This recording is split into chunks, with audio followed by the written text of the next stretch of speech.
esses cruzamentos. Então, existe todo um complexo de estruturas de atração que vai fazer com que alguns polinizadores venham até a flor e prestem um serviço para as plantas. Então, a atração, ela normalmente é feita por folhas modificadas, né, que pode ser o próprio cálice, a corola, o perianto como um todo, com tépalas, quando cálice e corola são iguais. Pode envolver brácteas, o próprio androceu, ou mesmo as plantas podem se valer de guerra química. Elas podem usar perfumes ou odores através de glândulas especiais para atrair polinizadores.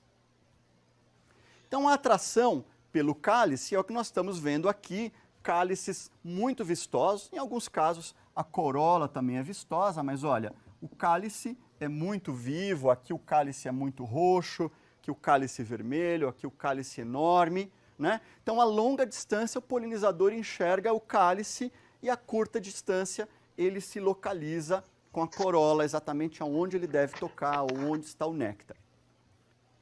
A atração pode ser pela corola, e aqui a gente vê toda uma gama de flores, né, desde branca, azul até marrom, que são menos comuns, mas cada uma interessa para um tipo de polinizador. A atração pode ser pelas tépalas, né, quando sépalas, ou seja, o verticilo de baixo, é semelhante em cor ou textura ao verticilo de cima.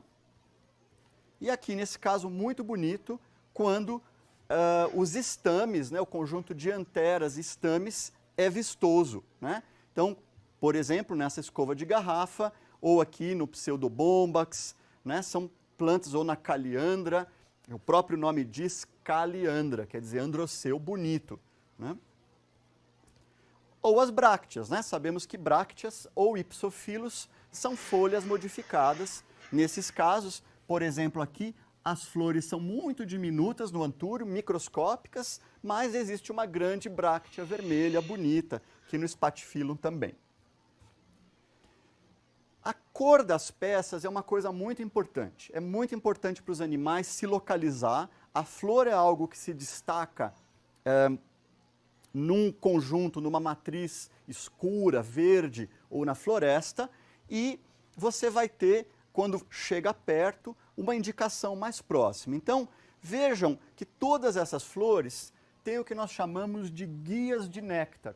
Guias de néctar são colorações específicas, né, como se fossem as luzes de aterrissagem para um avião. Então, o inseto chega aqui, ele pousa nessa peça floral e ele já vai se dirigir para essa região, que é onde está o néctar, né, ou o pólen, depende do recurso que ele quer, mas que já garante que ele vai colocar a cabeça ou as antenas no lugar bom para a flor, para ocorrer a fecundação, ou para ele capturar pólen no seu corpo, né? Então aqui temos exemplos de guias de néctar muito vistosos, né, que dão muita beleza para muitas plantas.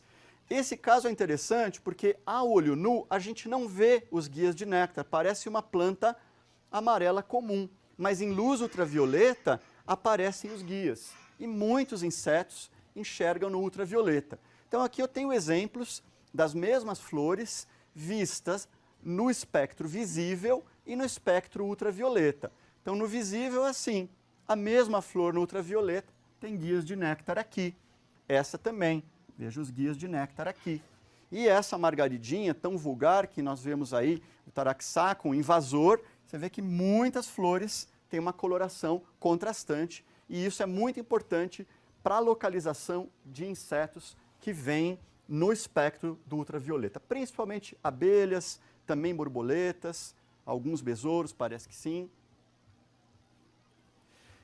Um outro aspecto importante é o dos perfumes. Então, os perfumes são mais importantes para polinizadores noturnos, né? Nós temos aqui, por exemplo, um morcego ou uma mariposa. Notem que esse tipo de polinizador também tem adaptações.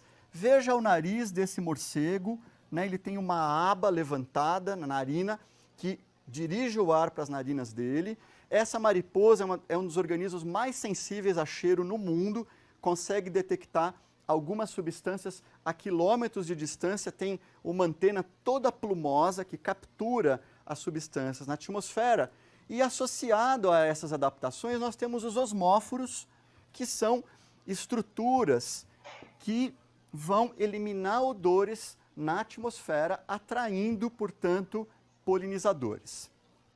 Então, ele está comentando agora sobre polinizadores, né? Ele falou das estruturas das flores e tal, que foram desenvolvidas para atrair os polinizadores, né? Então, quando ele fala no investimento que a planta, um investimento caro, que são as flores, é justamente para isso, é para garantir que os polinizadores, né, os animais que fazem a polinização, venham, né, se localizem as flores, que vão no local exato da flor para fazer lá ou para se alimentar com o pólen ou o néctar, e nesse momento ele se lambuzar lá, ele se cobrir seu corpo com pólen, e quando visitar outra flor, ele leva o pólen de uma flor a outra, promovendo, né, fazendo com que haja contato, né, do grão de pólen, né, do gameta masculino, com a estrutura reprodutiva feminina. Esse grão de pólen germine, vocês viram na última aula, né, germine, emita lá o tubo polínico e promove a fecundação do óvulo lá dentro do ovário da flor,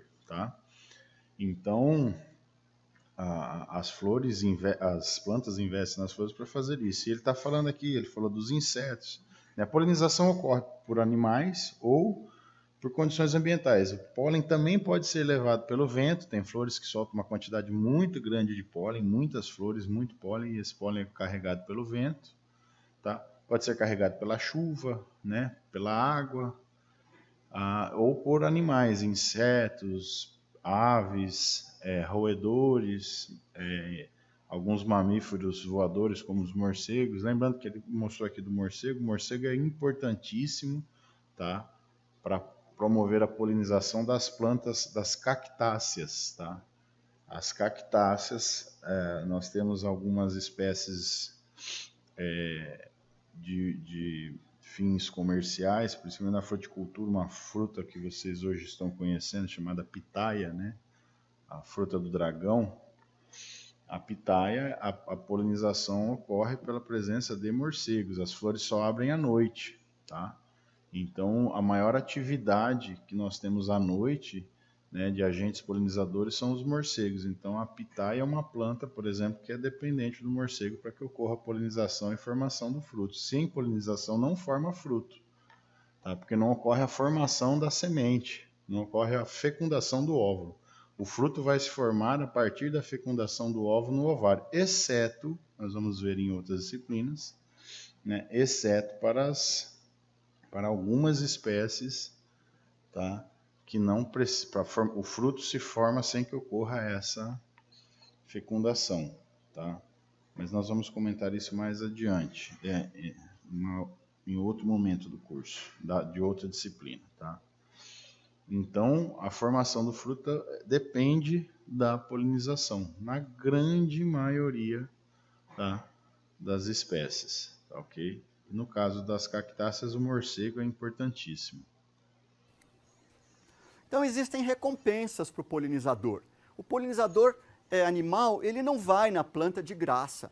Ele vai porque ele tem prêmios. Esse prêmio pode ser o óleo produzido nessas glândulas de óleo, né? Existem polinizadores que querem a flor como um todo, por exemplo, besouros. Não são tão bons polinizadores, porque além de polinizar, eles comem a flor, acabam comendo o ovário, comem a antera, destroem tudo, né?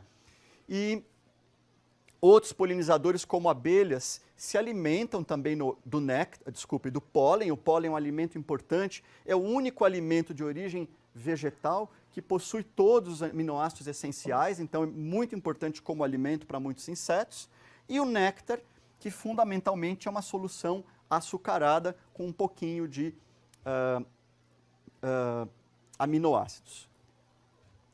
Então, esse conjunto de coisas que vai atrair os polinizadores fez os pesquisadores criarem uma teoria que é muito bonita, que fala das síndromes de polinização. O que vem ser uma síndrome de polinização? É a ideia de que as flores evoluíram e se adaptaram juntamente com seus polinizadores. E houve uma evolução conjunta, de forma que flores e polinizadores foram se modificando ao curso de milhões de anos e foram se especializando, de forma que algumas flores possuem características que favorecem um tipo só de polinizador, né? Alguma especificidade, não deixam outros consumirem o recurso, né? Ou dão as recompensas só para um tipo de polinizador.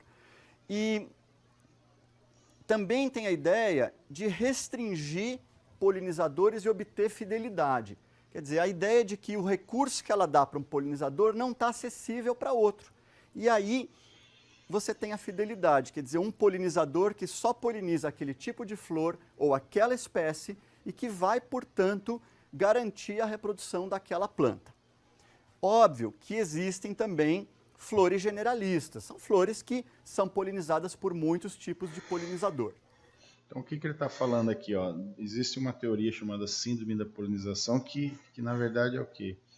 É quando você tem um vegetal e a técnica de reprodução dele acaba se especializando. Tá? Nós temos meios de reprodução que nós chamamos especializados ou generalistas. Esses especializados é quando aquela estrutura vegetal se adapta, tá, a um certo tipo de agente polinizador.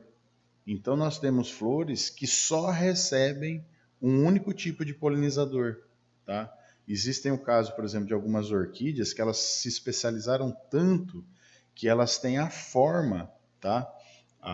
Quando um inseto vê a flor, ele enxerga naquela flor uma fêmea da espécie dele, porque a forma é muito parecida e o odor que essa flor elimina, né, que ela exala, o cheiro, é o mesmo cheiro que a fêmea daquele inseto exala quando está na fase do acasalamento. Então tem um macho voando por ali, ele sente o cheiro de uma fêmea, né, querendo acasalar, e ele vai atrás dessa fêmea, né, ele sente essas substâncias químicas que o fazem, né, como se fosse esse cheiro, e ele se dirige à flor, porque é a flor que está exalando aquele odor. E a flor, só aquele inseto consegue receber o pólen daquela flor. Ele vai lá se alimenta, vai para fins reprodutivos e acaba no final, ela nem dá essa recompensa que é o néctar, tal. Ele vai para se acasalar e acaba se lambuzando com o pólen e visitando uma outra flor e assim promovendo a polinização. Mas olha só que interessante, uma flor evoluiu a tal ponto que ela se tornou tão especialista no tipo de reprodução que só existe um agente polinizador capaz de polinizá-la, que é um inseto, tá? Uma abelha, da qual o macho visita a flor porque é enganado pela flor imaginando que ali é uma fêmea. Isso nós chamamos de reprodução especializada, tá? E existe a reprodução generalizada. Também tem outra técnica de reprodução que as flores podem receber qualquer tipo de polinizador. Pode se reproduzir, pode cruzar, né? Pode esparramar seus pólenes através do vento, através de insetos, através de aves, uma série de coisas. Então, existem as duas técnicas. Existem flores gigantescas, né? Por exemplo, o girassol, né? O girassol é uma inflorescência enorme, né? Uma flor enorme, que recebe abelhas, recebe vários tipos de insetos, recebe pequenos roedores, recebe aves, até répteis passam pelas flores, visitam flores e promovem essa fecundação. Então existem as duas formas na natureza, que ele falou lá no comecinho, né? Pode ter o cara que joga uma grande quantidade de arroz nos noivos de longe para tentar acertar os noivos, ou tem aquele que leva uma pequena quantidade e chega muito próximo para poder obter eficiência no processo de polinização. Existem as duas formas na natureza, tá? A forma generalista, que é essa que é em grande quantidade, flores grandes, sem especializações, e a forma especializada, tá? Que são estruturas que coevoluíram com os seus agentes polinizadores para promover uma maior eficiência nessa questão do cruzamento entre indivíduos dessa espécie.